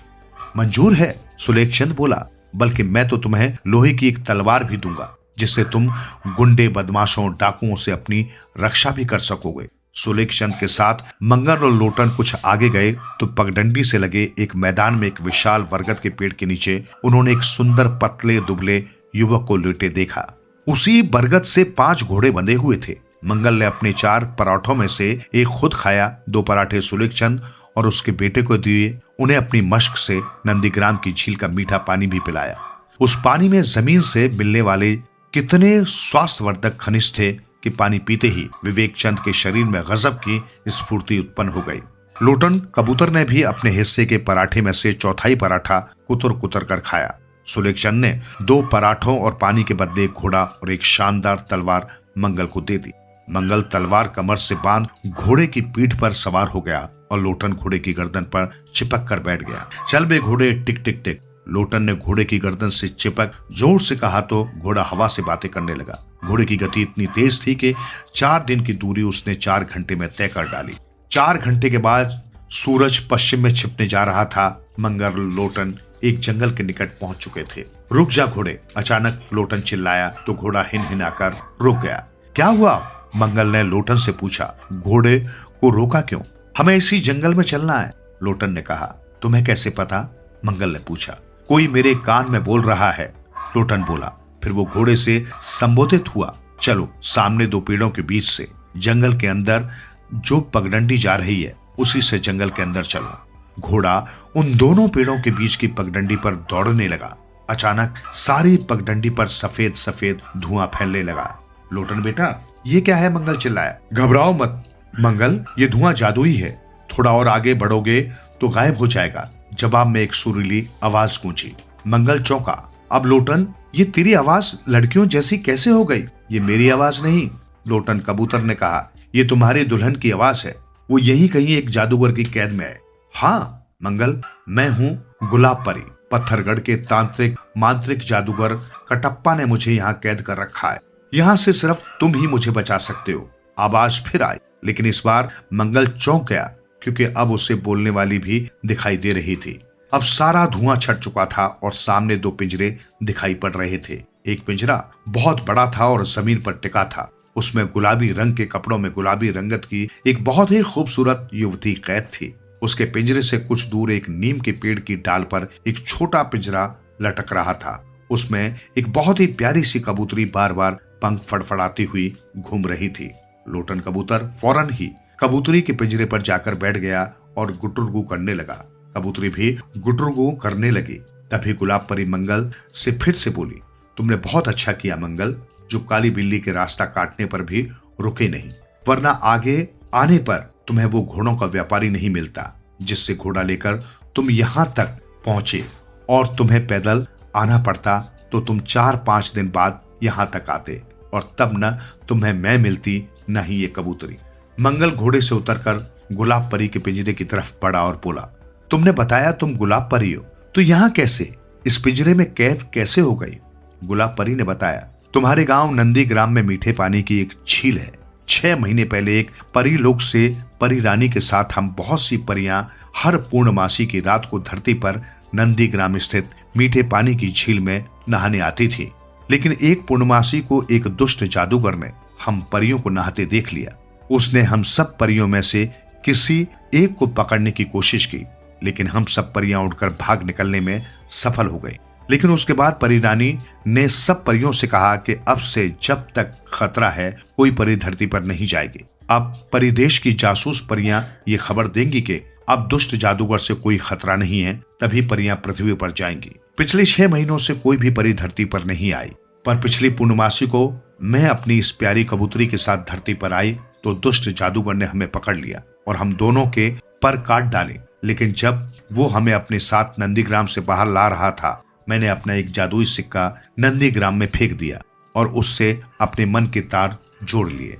उसी सिक्के की मदद से मुझे पता चला कि नंदीग्राम में मंगल नाम का नौजवान स्वभाव से बहुत अच्छा है और सबकी मदद करता है, और सिक्के के द्वारा मैंने अपनी मानसिक तरंगे तुम तक पहुंचाने की कोशिश की, लेकिन तुमने वो सिक्का अपने पास नहीं रखा, इसलिए मुश्किल हो गई। किंतु जब तुम्हारे पिता जबक राम ने सिक्के की चांदी से कबूतर की चोंच बना दी तो मेरे लिए तुमसे संपर्क करना आसान हो गया। अब तुम जल्दी से अपनी तलवार का वार पिंजरे के दरवाजे पर करो और मेरी कबूतरी को भी पिंजरे से आजाद करवाओ, फिर मैं तुम्हें बताऊंगी आगे क्या करना है। मंगल ने तलवार के शक्तिशाली वार से गुलाब परी और कबूतरी के पिंजरों के द्वार काट डाले और दोनों को आजाद कर दिया। फिर उसने गुलाब परी से पूछा, तुम तो जादू भी जानती हो, तो उस दुष्ट जादूगर के चंगुल में कैसे फंस गई? वो जादूगर तांत्रिक मांत्रिक भी है, उस पर मेरा जादू बेअसर है। और फिर उसने हमारे परिलोक वाले पंख काट दिए हैं और हम इस जगह कैद कर चारों तरफ धुएं के बादल फैला दिए थे, जिससे किसी को ये न पता चले। पंख काटने के कारण अब हम वापस परिलोक नहीं जा सकती। वैसे भी मुझे पृथ्वीलोक बहुत अच्छा लगता है और मैं यही रहना चाहती हूँ। तुम एक बहुत अच्छे इंसान हो, इसलिए मैं तुम्हारे साथ विवाह करके पृथ्वीलोक के नंदीग्राम में ही रहना चाहती हूँ। परी ने कहा, ठीक है, पर वो दुष्ट जादूगर है कहाँ जिसने तुम्हें पिंजरे में कैद किया था? मंगल ने पूछा। वो यहाँ से कुछ आगे पड़ने वाली नदी में खड़ा होकर शैतान की उपासना कर रहा है। आज अमावस की रात है। आज उसकी उपासना पूरी हो जानी थी और उसके बाद उसने मेरी कबूतरी की गर्दन काटकर शैतान को उसकी बलि चढ़ानी थी। उसके बाद उसने मुझे हमेशा के लिए अपना गुलाम बना लेना था। लेकिन अब तुम समय पर आ गए हो तो वो हरगिज भी अपने गंदे इरादे में सफल नहीं हो पाएगा। परी ने कहा, अब तुम मेरे साथ उस नदी तक चलो। मंगल ने गुलाब परी को अपने साथ घोड़े पर बैठा लिया। लोटन कबूतर की कबूतरी उसी के साथ घोड़े की गर्दन पर बैठ गई। बहुत जल्दी ही घोड़ा नदी के निकट पहुंच गया। गुलाब परी के कहने पर मंगल ने घोड़ा रोक दिया। नदी में किनारे तक गर्दन तक खुद को पानी में डुबोए बड़े जोर जोर से चिल्लाकर शैतान की उपासना कर रहा था वो जादूगर। उसकी पीठ किनारे की तरफ थी और चेहरा नदी के जल की ओर। तब गुलाब परी बोली, मैं नहीं चाहती वो दुष्ट जादूगर तुम्हें देखे। तुम यहीं से अपनी तलवार उस जादूगर की ओर फेंको। मंगल ने तलवार नदी की ओर जादूगर की दिशा में फेंकी। तुरंत ही गुलाब परी ने कोई मंत्र पढ़ा। अगले ही पल वो तलवार हवा में ऊपर उठती चली गई। फिर वो ठीक जादूगर के ऊपर पूरी तेजी से गिरी। जादूगर का शरीर दो टुकड़ों में बंटकर नदी की तेज धार में बह गया। जादूगर के बहकर गायब होते ही उसका फैलाया जादुई धुआं भी जंगल से गायब हो गया। अब मुझे अपने घर ले चलो मंगल, गुलाब परी बोली। तुम मुझे बहुत अच्छे लगे हो। मैं सारी जिंदगी तुम्हारे साथ ही बिताऊंगी। इससे कहो ये भी मुझसे ऐसे ही बोले। तभी लोटन कबूतर ने अपनी कबूतरी की तरफ संकेत करते हुए मंगल से कहा, कहेगी कहेगी। मंगल गुलाब परी को घोड़े पर बैठा घोड़े को इड लगाते हुए बोला। कबूतर कबूतरी साथ साथ घोड़े की गर्दन से चिपक गए। एक अच्छा इंसान होने के बहुत फायदे हैं, ये आज मंगल को पता चल गया था। घोड़े से वापस नंदीग्राम आते हुए सोच रहा था कि माँ कितनी खुश होगी जब वो देखेगी कि उसका बेटा कितनी खूबसूरत दुल्हन लेकर आया है।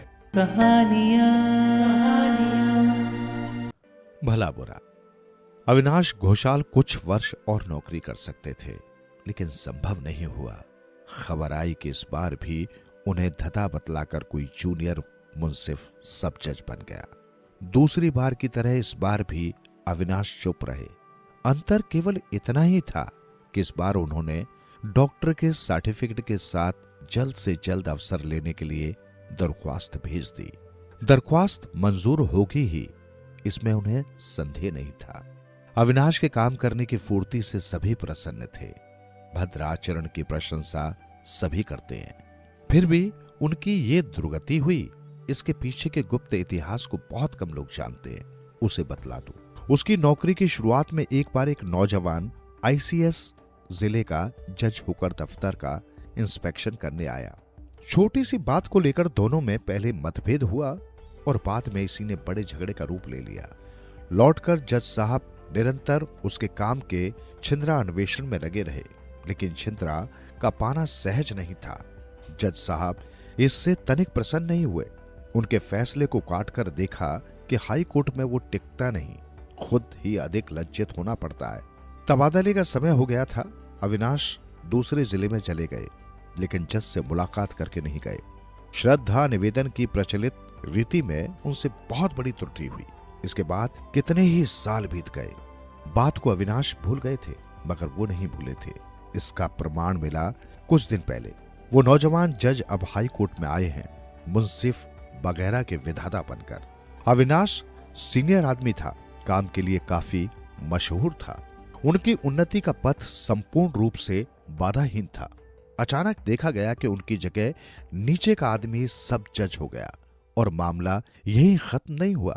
एक एक करके और भी 3 आदमी उसे पीछे छोड़कर आगे बढ़ गए। जो लोग नहीं जानते वे कहेंगे कि कहीं ऐसा भी होता है, ये तो सरकारी नौकरी है और उस पर इतनी बड़ी नौकरी है, ये क्या काजियों का जमाना है। लेकिन अनुभवी कहेंगे इससे भी ज्यादा ज्यादतियां होती हैं। अतएव अविनाश मन ही मन समझ गए कि अब इससे छुटकारा नहीं, आत्मसम्मान और नौकरी, उन दो नावों पर पैर नहीं रखा जा सकता। दोनों में से एक को चुनना होगा। उसी बात को इस बार उन्होंने पूरा किया। परिवार में अविनाश की भार्या आलोकलता, आईए फेल, पुत्र हिमांशु और कन्या शाश्वती, यही 3 प्राणी थे। नौकर नौकरानियों की संख्या इतनी थी कि अनगिनत कहा जाए तो अतिशयोक्ति नहीं होगी। बस दिन अविनाश अदालत से प्रसन्नचित लौटे। यथा नियम कपड़े बदले, हाथ मुंह धो, जलपान करने के लिए बैठते हुए बोले, जाने दो, इतने दिनों के बाद मुक्ति मिली छोटी बहू। सरकारी खबर न आने पर भी हाई कोर्ट के एक मित्र का तार मिला है कि मेरी जेल म्याद खत्म हो चली। अधिक विलंब नहीं होगा। विलंब नहीं होगा, इस बात को खुद ही जानता था। आलोकलता निकट ही एक कुर्सी पर बैठी सिलाई कर रही थी और कन्या शाश्वती पिता के बगल में बैठी उन्हें पंखा झाल रही थी। सुनकर दोनों चौंक उठी। स्त्री ने प्रश्न किया, इसका मतलब? अविनाश ने कहा, शायद सुना होगा कि कोई गोविंद पद बाबू इस बार भी मुझे पीछे छोड़कर 6 महीने के लिए सब जज हो गए। हाग साहब के हाईकोर्ट में आने के बाद से पिछले 3 सालों से यही होता आ रहा है।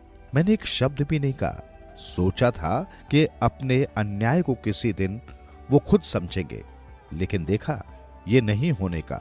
कम से कम उस आदमी के रहते दम तक तो नहीं। अविचार को इतने दिनों तक सहता रहा, लेकिन सहन करने से मनुष्य नहीं रहेगा। कल शाम को सदराला के यहां घूमने जाकर आलोकलता इसी तरह की बात का आभास इशारे से सुनाई थी, लेकिन इसका मतलब समझ में नहीं आया था और इस वक्त भी नहीं समझ पाई। बोली, तदबीर तगादे के बगैर आज के जमाने में कौन सी बात होती है? मनुष्यत्व कायम रखने के लिए क्या किया है, सुनो तो जरा। अविनाश ने कहा, तदबीर तगादा नहीं किया जाता, मगर जो कर सकता था उसे अवश्य ही किया है। आलोकलता पति के मुंह की ओर देखती रही। अभी तक तात्पर्य उनकी समझ में नहीं आया। वो डर गई, बोली, सुनो भी, क्या किया है, बतलाओ भी तो सही। अविनाश ने कहा, वो है काम से इस्तीफा देना, और इस्तीफा दे भी दिया है। आलोकलता के हाथ से सिलाई का सामान जमीन पर गिर पड़ा। ब्रजहत की भांति कुछ देर तक स्तब्ध रहकर बोली, ये क्या कह रहे हो? इतने प्राणियों को भूखों मारने का संकल्प किया है क्या? काम छोड़ो तो भला, तुम्हारी सौगंध खाकर कहती हूं कि मैं उसी दिन आत्महत्या कर लूंगी। अविनाश चुप बैठे रहे, कोई जवाब नहीं दिया। दरख्वास्त अगर दे ही दी है तो वचन दो कि कल ही वापस ले लोगे। नहीं, नहीं क्यों? दुखी हो तरंग में आकर लोग न जाने क्या क्या कर बैठते हैं, लेकिन इसका क्या कोई प्रतिकार नहीं है? अविनाश ने धीरे से कहा, तरंग में आकर तो मैंने ऐसा नहीं किया है छोटी बहू। जो कुछ किया है वो सोच विचार कर ही किया है। वापस नहीं लोगे? नहीं। तो तुम चाहते हो कि मैं मर जाऊं? तुम तो जानती हो छोटी बहू कि मैं इसकी कामना नहीं करता। तुम पत्नी होकर अगर पति की मर्यादा को इस तरह से नष्ट करती हो कि लोगों के सामने मस्तक ऊंचा करके खड़ा भी न रह सकूं, तो बात अविनाश के मुंह में अचानक रुक गई, खत्म नहीं हुई। आलोकलता ने कहा, तो क्या कहते हो? जवाब में एक कठोर बात उनकी जबान पर आई थी, मगर इस बार भी वो उसे नहीं बोल पाए। कन्या ने बाधा डाल दी। अब तक वो सब कुछ चुपचाप सुन रही थी, लेकिन अब उससे नहीं रहा गया। बोली, नहीं पिताजी, इस वक्त मां में सोचने विचारने की शक्ति नहीं है। तुम उन्हें कोई जवाब नहीं दे सकते। लड़की की हिमाकत देखकर मां पहले कुछ हद बुद्धि सी हो गई, दूसरे ही क्षण बड़े जोरों की फटकार बतलाकर बोल उठी, शाश्वती, जा यहां से चली जा। कहती हूं। लड़की बोली, अगर चला जाना ही पड़ता है तो पिताजी को साथ ले जाऊंगी मां, तुम्हारे पास छोड़कर नहीं जाऊंगी। क्या कहा? कहा कि तुम्हारे पास उन्हें अकेला छोड़कर मैं नहीं जाऊंगी, कभी नहीं जाऊंगी। चलो पिताजी, हम जरा नदी के किनारे घूम आए, शाम के बाद मैं खुद तुम्हारा खाना बना दूंगी। इस वक्त खाना रहने दो, उठो। चलो पिताजी। ये कहकर उसने उनका हाथ पकड़कर खड़ा कर दिया। दोनों सचमुच ही चले जा रहे हैं। देखकर आलोकलता ने अपने को कुछ संभाल कर कहा, जरा रुको, सचमुच ही क्या एक बार भी नहीं सोचा कि नौकरी छोड़ देने पर तुम्हारे परिवार के इतने प्राणी क्या खाएंगे? अविनाश ने जवाब देना चाहा, मगर इस बार भी लड़की ने बाधा दी। वो बोली, खाने की क्या सचमुच ही तुम्हें चिंता हो गई है मां? लेकिन रोना तो नहीं चाहिए। नौकरी छोड़ने पर भी पिताजी को पेंशन मिलेगी, और वो भी 300 से कम क्या होगी। बगल वाले मकान के संजीव बाबू 60 रुपए तनख्वाह पाते हैं। खाने वाले उनके यहाँ भी 9-10 हैं। कितनी बार देख आई हूं, उनके यहाँ का खाना हमारे यहाँ से बुरा नहीं होता। उनका चल रहा है तो हम 3-4 प्राणियों का खाना पहनना नहीं चलेगा। माँ के धीरज का बांध टूट गया। कटु व्यंग के स्वर में चिल्ला उठी, जब भाग मेरी नजरों के सामने से। जब अपना परिवार बसाना तब गृहस्थीपन दिखाना। मेरी गृहस्थी में दखल दिया तो तुझे घर से बाहर निकाल दूंगी। लड़की ने जरा हंसकर कहा, अच्छी बात है माँ, वही करो। पिताजी का हाथ पकड़कर मैं चली जाऊं। तुम और भैया पिताजी की पेंशन के सारे रुपए लेकर जो चाहो करो, हम कुछ भी नहीं कहेंगे। मैं लड़कियों के किसी स्कूल में नौकरी करके बूढ़े पिताजी का खर्चा चला लूंगी। मां आगे कुछ नहीं बोली। देखते देखते उनकी दोनों आंखों से आंसुओं की धारा बह चली। लड़की ने पिता का हाथ किंचित दबाकर कहा, चलो पिताजी चलें, शाम हो जाएगी। अविनाश के पग बढ़ाते ही आलोकलता आंचल से आंखें पहुंचकर रुधे गले से बोली, जरा और रुको। तुम्हारी ये कैसी भीष्म प्रतिज्ञा है? इसमें क्या हेर फेर नहीं होने का? अविनाश ने गर्दन हिलाकर कहा, नहीं, ऐसा नहीं होने का। देखो, मैं तुम्हारी स्त्री हूं, तुम्हारे सुख दुख की साथिन हूं। अविनाश बाधा देकर बोले, अगर ये सच है तो इतने दिनों तक मेरे सुखों का हिस्सा मिला है, अब मेरे दुखों का हिस्सा हो लो। आलोकलता ने कहा, तैयार हूं, मगर सारी इज्जत आबरू कायम रखने के लिए इतने रुपए काफी नहीं है। तो पेंशन के थोड़े से रुपयों से काम कैसे चलेगा?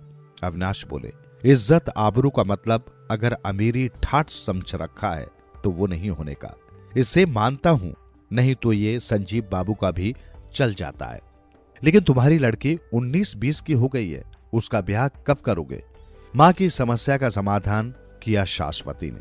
बोली, मां, मेरे ब्याह के लिए तुम चिंता न करो। अगर सोचना ही चाहती हो तो ये सोचो कि संजीव बाबू ने 2 बेटियों का ब्याह कैसे किया।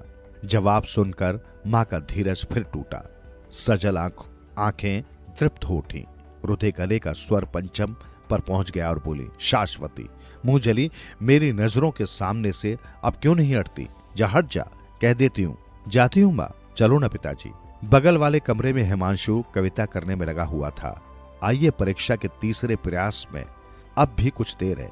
उसकी कविताएं वातायन पत्रिका में छपती हैं, दूसरी कोई पत्रिका नहीं लेती है। वातायन संपादक उत्साहित करते हुए चिट्ठी लिखते हैं, हिमांशु बाबू, आपकी कविता अच्छी बन पड़ी है, अगली बार एक कविता और भेजे, कुछ छोटी और साथ ही भेजे। नहीं जानता वातायन संपादक सच लिखते हैं या मजाक करते हैं, या उनके मन में कोई और बात है। शाश्वती देखकर हंसती हुई कहती है, भैया, ये चिट्ठी मित्रों को दिखाते ना फिरना। क्यों? बतला तो। नहीं, यूं कह रही हूं, अपने मुंह मियां मिट्ठू बनते फिरना क्या अच्छा लगता है? कविता भेजने के पहले बहन को पढ़ाने के बहाने अपनी भूलों को वो सुधार लेता है।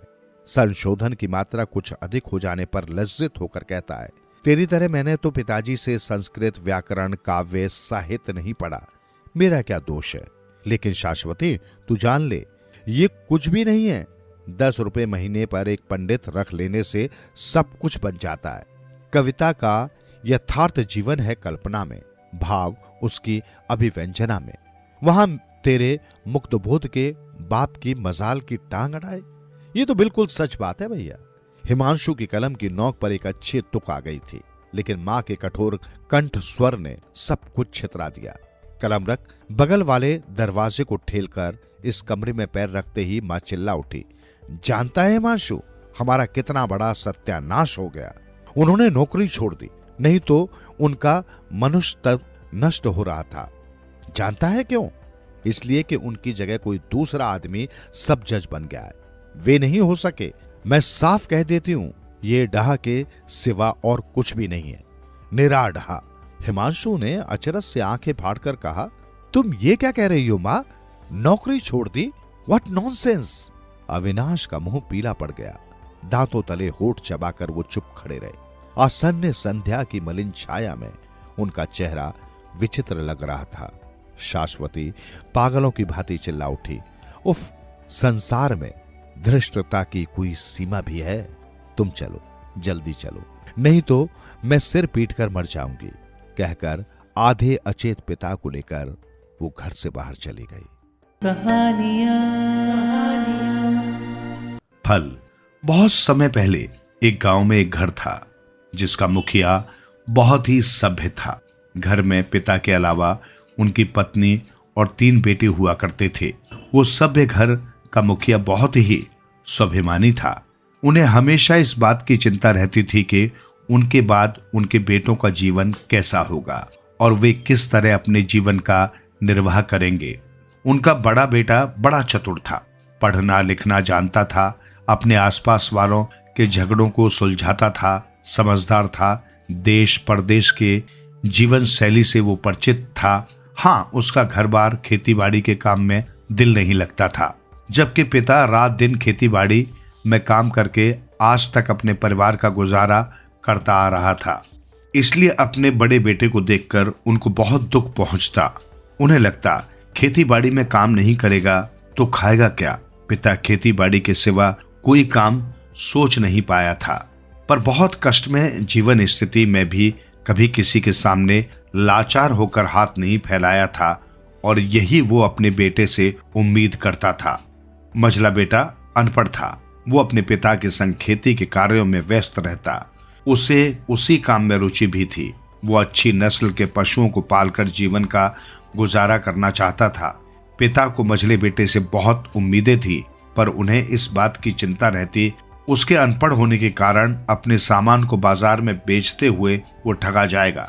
जबकि उनका सबसे छोटा बेटा बहुत ही आलसी था। उसे कुछ आता जाता नहीं था। उस पर आलस्य के कारण किसी कार्य के प्रति उसका कोई रुझान नहीं था। दिन भर सोना ही उसे अच्छा लगता।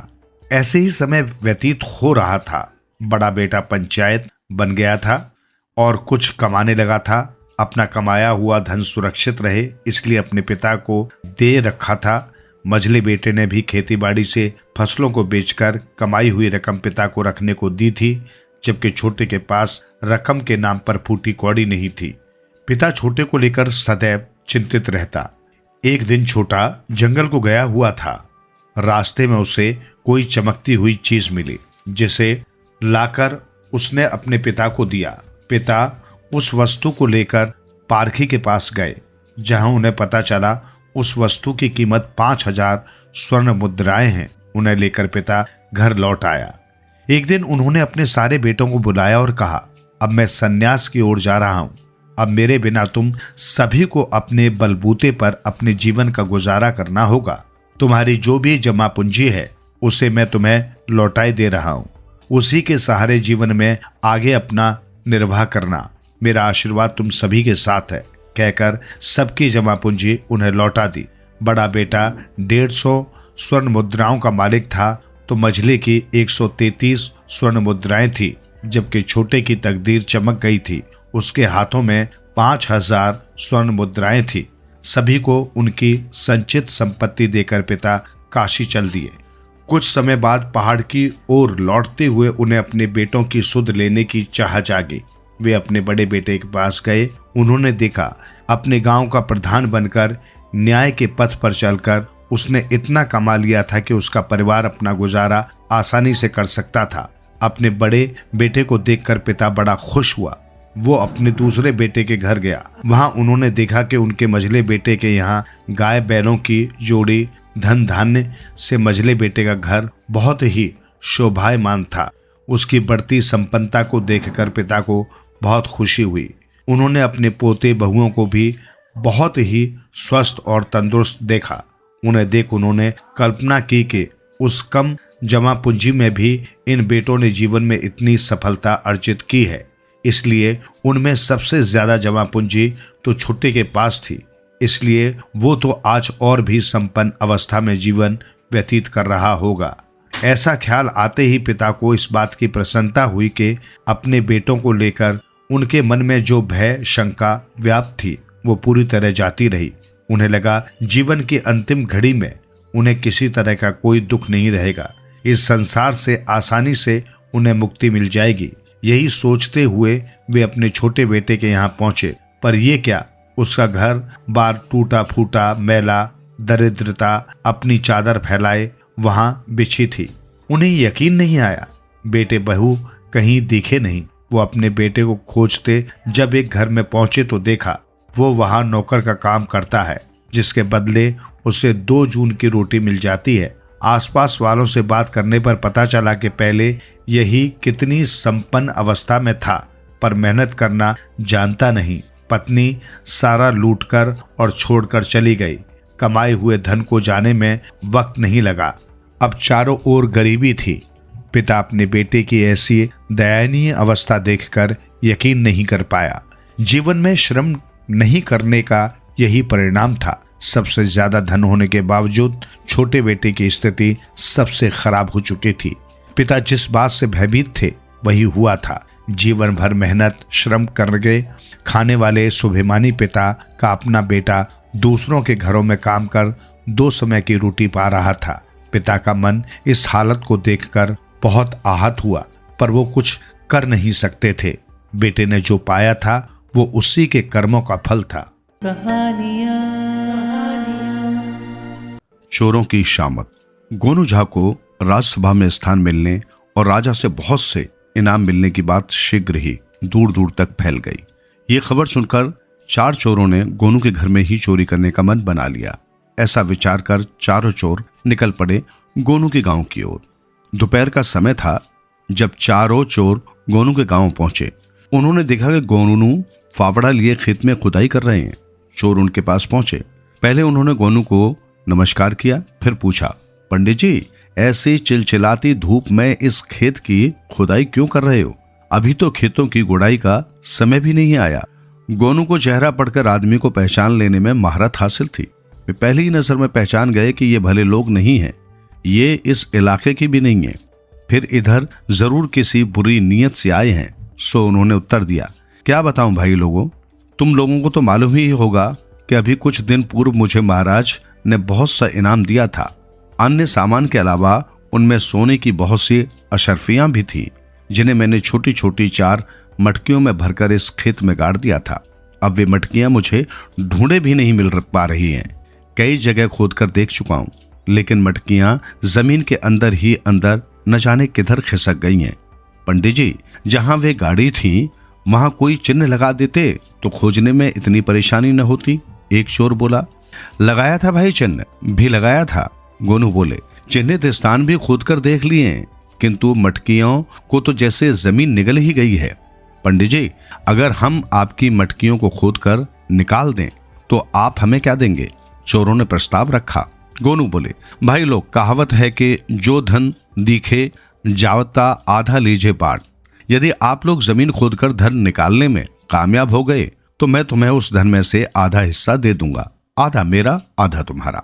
धन मिलने के लालच में चोरों ने गोनू का प्रस्ताव सहर्ष स्वीकार कर लिया। उन्होंने गोनू से 3 फावड़े और मंगवाए और लग गए खेत में खुदाई करने। शीघ्र ही उन्होंने सारा खेत खुद डाला, लेकिन मटकियां जमीन में होती तो मिलती। गोनू ने तो उनसे अपना खेत खुदवाना था, सो खुदवा लिया। पूरा खेत खुद जाने के बाद भी जब कुछ न मिला तो चोर बहुत नाराज हुए। बोले, पंडित जी, हम समझ गए तुम्हारी चतुराई। अशर्फियां मिलने के बहाने तुमने हमसे अपना सारा खेत खुदवा लिया, लेकिन मिला कुछ भी नहीं। तुमने हमारे साथ धोखा किया है, लेकिन याद रखना, हम तुम्हें बख्शेंगे नहीं। जब इस खेत में फसल पककर तैयार हो जाएगी तो हम तुमसे पहले ही उसे काट ले जाएंगे। ये धमकी देकर चोर वहां से चले गए। गोनू ने खेत बोया और जब फसल तैयार हो गई तो रात दिन उसकी रखवाली करने लगे। फिर उन्होंने मजदूर बुलवाकर फसल कटवाई, खलियान में लाकर उसकी गहाई कराई और अनाज अपने घर ले आए। अनाज को उन्होंने एक बहुत बड़े मिट्टी से बने बाखर कुठले से भर दिया और उसी बाखर में गद्दा बिछाकर रात को सोने लगे। उनकी पत्नी उन दिनों अपने मायके गई हुई थी, इसलिए गोनू ने कहीं बाहर आना जाना भी बंद कर रखा था। उन्हें चोरों द्वारा दी गई चेतावनी भी याद थी, इसलिए वे दिन में भी ज्यादा देर के लिए कहीं आते जाते नहीं थे। एक रात जब गोनू अपने बखार में सोए हुए थे तो उन्होंने बाहर से आती कुछ मंद सी आवाजें सुनी। बाहर कोई फुसफुसाते स्वर में कह रहा था, दोस्तों, लगता है गोनू सो गया है। यही मौका है जब हम उसकी धोखेबाजी का बदला ले सकते हैं। उसने हमारे साथ जो धोखा किया था, आज उसका मजा उसे चखा देते हैं। आज हम उसका सारा अनाज ही साफ किए देते हैं। गोनू एकदम सतर्क हो उठे तो मेरी आशंका सत्य सिद्ध हुई। उन्होंने सोचा। वे दबे पांव उठकर दालान में पहुंचे और वहां से मूंछ कूटने वाला एक मोगरा उठा लाए। फिर वे चुपचाप आकर बखार में बैठ गए। कुछ ही देर बाद उन्होंने खिड़की की ग्रिल उखड़ने की आवाज सुनी। फिर खुली खिड़की में से एक चोर का सिर नमूदार हुआ। इसके बाद किसी दूसरे चोर ने फुसफुसाते हुए कहा, बिल्कुल आवाज नहीं होनी चाहिए। सबसे पहले वहां कोई बोरा तलाश करना और जल्दी जल्दी बोरे में अनाज भरकर खिड़की पर ले आना। हम उसे बाहर खींच लेंगे। गोनू का हाथ मोंगरे पर कस गया। आ तो सही मर्दूद, देखता हूं कैसे अनाज चुराता है मेरा, उन्होंने मन ही मन कहा। चोर बखारा के अंदर पहुंचा। उसने बखारा में जैसे ही अंदर झांका, गोनू ने मोगरा उसके सिर पर दे मारा। चोर के मुंह से हाय भी न निकल सकी, वो वहीं ढेर हो गया। गोनू ने बखारा से निकलकर एक रस्सी से उसके हाथ पांव बांधे, मुंह पर एक कपड़ा कसकर लपेट दिया। फिर चोर को एक बोरे में बंद करके दीवार के सहारे टिका दिया। वो फिर से बखारा में जा बैठे। जब काफी देर हो गई तो बाहर खड़े चोर बेचैन हो उठे। एक चोर ने कहा, जो शायद सरदार था, दबी आवाज में दूसरे चोर से कहा, फगुआ अभी तक भी नहीं निकला। आसरे जरा देख तो सही क्या कर रहा है अंदर। सरदार का आदेश पाते ही आसरे नाम का वो चोर अंदर कूद गया। उसने दाएं बाएं सतर्कता पूर्वक देखा। जब उसे अपना साथी नजर न आया तो उसने बखारा में झांका। गोनू तो पहले से ही तैयार बैठे थे। दे मारा मुगरा चोर के सिर पर। चोर वहीं ढेर हो गया। गोनू ने उसे भी बांधा, मुंह पर कपड़ा लपेटा और बोरे में बंद कर उसे भी दीवार के साथ टिका दिया। फिर तीसरे और चौथे चोर की भी वैसी ही हालत हुई। चारों चोर जब बोरे में बंद किए जा चुके तो गोनू बाहर निकले, खिड़की के पास पहुंचे और अंधेरे कमरे में बाहर झांका। बाहर कोई अन्य चोर उन्हें नजर न आया। गोनू ने निश्चिंतता की सांस ली और ये सोचने लगे कि अब इन चोरों को ठिकाने कैसे लगाया जाए। दिन निकल आया था। सोचते सोचते गोनू के दिमाग की नसें फटने को हो गईं। अचानक उनके दिमाग में एक विचार उभरा, बुद्धू ही इस काम को करने के लिए उत्तम रहेगा। बुद्धूराम गांव का एक हष्ट पुष्ट नौजवान था, तो वो मंद बुद्धि था, लेकिन उसमें सांड जैसी ताकत थी। 2.5 मन की बोरी अकेला ही उठाकर कंधे पर लाद लेता था। गोनू सुबह सवेरे ही उसके घर जा धमके, बुद्धू भाई मेरा एक काम कर दो, मैं उस काम की तुम्हें मुनासिब मजदूरी दे दूंगा। गोनू ने कहा, आज सवेरे ही सवेरे ऐसा क्या काम निकल आया पंडित जी? बुद्धू ने हंसकर पूछा, एक बोरा उठाकर नदी किनारे तक ले जाना है और उसे नदी के जल में प्रवाहित कर देना है। गोनू ने बताया, ये तो मेरे लिए बहुत आसान काम है, चलिए दिखाइए कहाँ है बोरा। बुद्धू ने कहा और उठकर खड़ा हो गया। गोनू उसे अपने घर लेवा लाए। 3 बोरे उन्होंने पहले ही एक कपड़े से ढककर रख दिए थे जो दिखाई दे रहा था। वो बोरा उन्होंने बुद्धू को दिखाया। बुद्धू ने बड़ी आसानी से बोरा उठाया और उसे कंधे पर लादकर बाहर निकल गया। वो लौटा तब गोनू ने दूसरे बोरे पर से कपड़ा उठा दिया। मैं बोरा नदी में फेंक आया पंडित जी, अब लाइए मेरी मजदूरी। बुद्धू ने कहा, कौन सा बोरा फेंक आए भाई? गोनू ने कहा, बोरा तो यहीं रखा है। कहते हुए उन्होंने उसे बोरा दिखाया। आए तो फिर मैं अपने कंधे पर क्या लाद कर ले गया था? चकित स्वर में बुद्धू बोला, बुद्धू भाई अब तुम दिन में भी सपने देखने लगे हो क्या? बोरा उठाओ और इसे नदी में डाल आओ। बुद्धू ने बोरा उठाया और उसे कंधे पर लादकर नदी में फेंक आया। वो वापस लौटा तो तीसरा बोरा तैयार था। अरे बुद्धू भाई, कहीं तुम अनाज से भरा बोरा तो नदी में नहीं फेंक आए? क्योंकि जिस बोरे को मैंने तुम्हें ले जाने को कहा था वो तो यहीं रखा है। गोनू ने बुद्धू को मूर्ख बनाते हुए कहा। बुद्धू इस बार भी गोनू के चकमे में आ गया। वो तीसरे बोरे को भी उठाकर नदी में फेंक आया। इसी प्रकार चौथा बोरा भी गोनू ने चालाकी से उठवाकर नदी में प्रवाहित करवा दिया। बुद्धू को उन्होंने उसकी मजदूरी चुकाई और निश्चिंत होकर चारपाई पर बैठकर दातुन करने लगे। इस प्रकार उन्होंने उन चोरों से छुटकारा पा लिया। चोरों ने फिर कभी उनके यहाँ चोरी करने की हिम्मत नहीं की।